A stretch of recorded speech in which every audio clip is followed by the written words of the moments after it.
So next, I'd love to introduce Assembly Member Santa Barbara from New York, who is also a U.S. Army veteran. Thank you, Alex. It's a pleasure to join all of you today. This important matter of paramount importance, the future of our environment, the health of our community, security of our nation. As a member of the New York State Assembly, a longstanding member of the Energy Committee, and I'm also a civil engineer by trade, I have seen firsthand the critical need action to combat climate change and reduce our dependence on fossil fuels. The Environmental Protection Agency, in its recent efforts, has proposed stringent federal emissions cars and light-duty vehicles. These standards are not just regulatory measures. They represent a pivotal step towards accelerating the transition to electric vehicles. And here, we have been very aggressive to provide charging stations, to provide of our own, to make sure that these vehicles are available to all who want the opportunity to switch over. There are a number of elected officials, a number of organizations that are supporting this initiative, recognizing that they are essential to cutting greenhouse, stabilizing our climate, and safeguarding public health across the nation. Moreover, an Inflation Reduction Act, with its historic $369 billion action, is poised to cut economy-wide emissions by up to 43% to 2005 levels. That is quite a significant step, and it was an important action. This investment is a game changer. And the first EPA report on 2022 climate and infrastructure law underscores its significance. It is of our commitment to addressing the climate crisis. Reducing pollution from types of cars and light-duty vehicles through strong EPA federal emission standards is a critical in the battle against climate change. To accomplish the goal set by Intergovernmental Panel on Climate Change and limit global warming to 1.5 degrees Celsius, greenhouse gas must peak before 2025 and decline 43% by 2030. This is about protecting our environment. It's about preventing the extreme weather events that drive nations and global climate conflicts, making climate change a national security threat, as the Department of Defense warns. We have seen a number of extreme events here in New York State,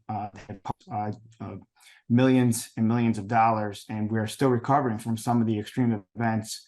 We've all experienced this across the entire country, and we're seeing it globally as well. PA clean car standards play a pivotal role in mitigating this crisis. These ensure that 67% of new light-duty vehicles and 25% of trucks sold in the U.S.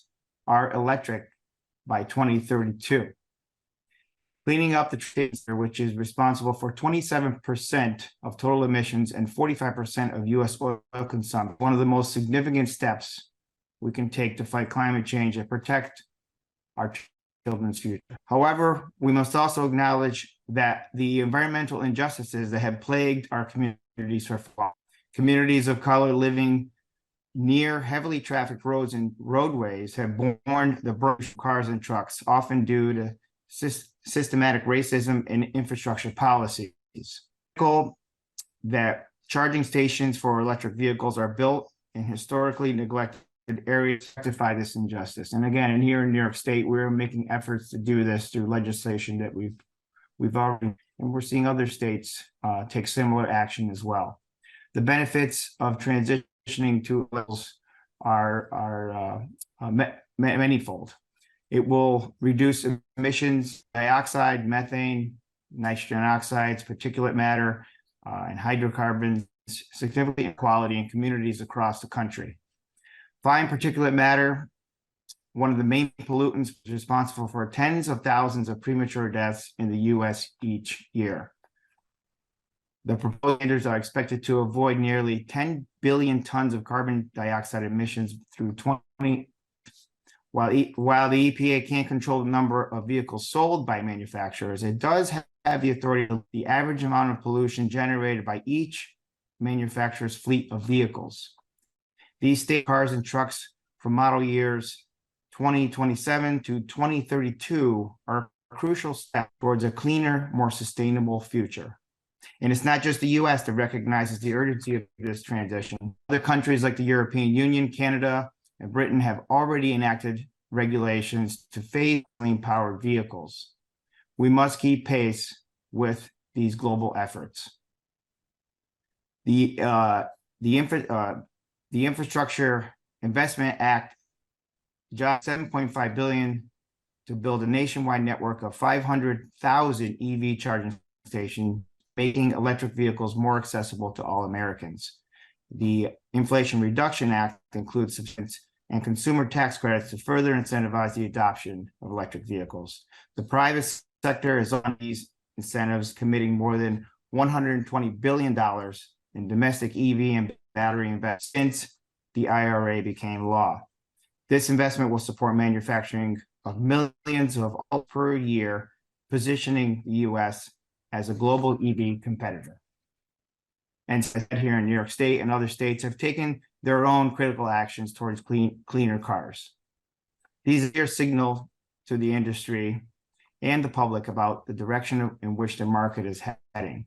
So, in conclusion, the transition to electric vehicles is not just an environmental imperative. It's a matter of security, public health, and environmental justice. We have the tools, the investments, and the momentum to make this transition a reality. So let us all work together to build a cleaner, more sustainable future for our children and our grandchildren. Thank you for the opportunity and the time to speak on this critical issue.